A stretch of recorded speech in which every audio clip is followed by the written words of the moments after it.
Кыргызстанда бүгүн биринчи жолу иттин өлүмү боюнча сот болду. Бул тууралуу доочу Гуля Алмамбетова Спутник Кыргызстан агенттигине билдирди. Маалыматка караганда, Алмамбетованын үй бүлөсү 6 жылдан бери багып келген Спайсик аттуу ити ушул жылдын июль айында жоголуп кеткен. Бул тууралуу жаныбардын ээси социалдык тармактагы баракчасына жарыялап, шаардыктардан жардам сураган. Август айында итти уурдады делген адамдын изине түшүп, үйүнө барышкан. Бирок ээсине иттин тамак жебей жатып өлүп калганын айтышкан.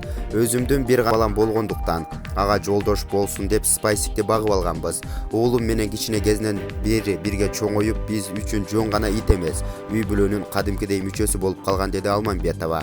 Анын айтымында, бүгүн соттун алгачкы отуруму болуп тараптар суракка алынды. Итти уурдады деп шектелип жаткан киши сотко жактоочусу менен келди. Ага иш кылмыш кодексинин 164-беренеси уурулук менен козголгон, деди Алмамбетова. Ал кийинки сот 5 ноябрь күнгө белгиленгендигин кошумчалады. Булак Спутник KG.